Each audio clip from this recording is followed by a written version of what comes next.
بنو عمر بن اوف قبیلے کی صلح کرانے کے لیے حضور تشریف لے گئے.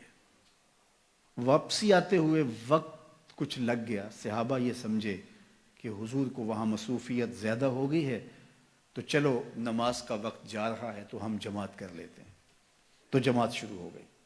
حضرت ابوبکر صدیق رضی اللہ تعالی عنہ کو مصلی پہ کھڑا کر دیا گیا. چونکہ ایک موقع آیا حضور نے حضرت ابوبکر کو مصلی پہ کھڑا ہونے کا حکم دیا. مرو ابا بکر فلیصلی بالناس. یہ حضور نے ایام مرض میں فرمایا ابو بکر کو حکم دو کہ وہ لوگوں کو نماز پڑھائے. حضرت عائشہ رضی اللہ تعالیٰ عنہ فرماتی ہیں کہ میں نے کہا حضور وہ رقیق القلب ہیں, جب مصلی پہ آپ کو نہیں پائیں گے تو وہ گوارہ نہیں کر پائیں گے, یہ حکم کسی اور کے لیے ارشاد کر دیجیے. حضور نے پھر فرمایا مرو ابا بکر فلیصلی بالناس. ابو بکر کو حکم دو کہ وہ لوگوں کو نماز پڑھائے.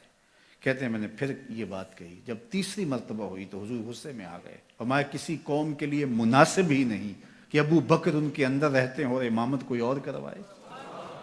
ابو بکر کو حکم دو کہ وہ مصلی پہ کھڑے ہو. اب یہ موقع بھی ایسا تھا, سب صحابہ نے کہا کہ حضرت آئیے. تو حضرت ابو بکر صدیق رضی اللہ تعالیٰ عنہ مصلی پہ کھڑے ہو گئے. پیچھے صحابہ کی صفیں بند گئی, نماز شروع ہو گئی. اتنے میں حضور بھی فارغ ہو گئے.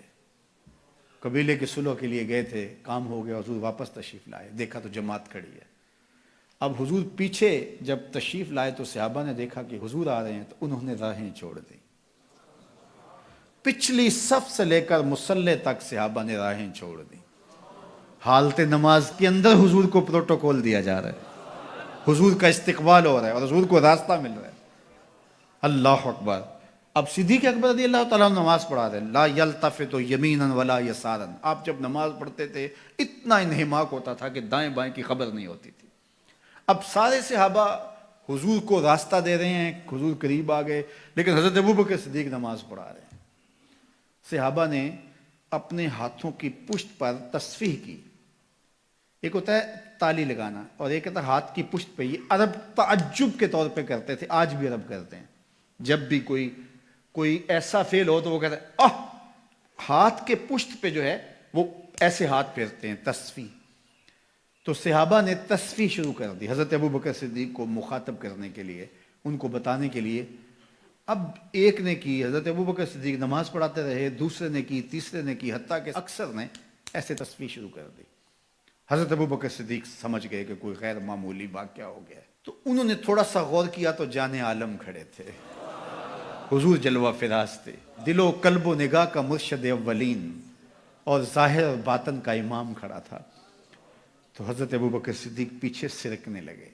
تو حضور نے ہاتھ سے اشارہ کر کے ان کو وہی نماز پڑھانے کے لیے ارشاد کیا کہ تم ہی کھڑے رہو. لیکن حضرت ابوبکر صدیق اشارہ دیکھنے کے باوجود پھر تشریف لے آئے اور حضور پھر مصلی پہ تشریف لائے, نماز پڑھائی, سلام پھرا. پھر حضرت ابوبکر صدیق سے مخاطب ہوئے. کہا ابو بکر جب میں نے کہا تھا کہ تم نماز کے مصلی پہ رہو, تم اس کے باوجود پیچھے کیوں آ گئے؟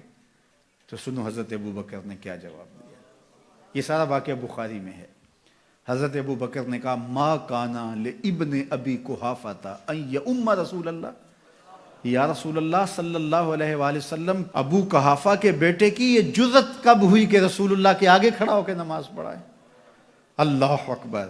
اب حالت نماز میں حضرت ابوبکر صدیق رضی اللہ تعالی عنہ پیچھے سے رکھ گئے اور حضور مصلی امامت پہ آتے ہیں. صحابہ نے راستہ چھوڑا. یہ ہے رسول اللہ کی تعظیم, یہ ہے رسول اللہ کا پروٹوکول. ہمیں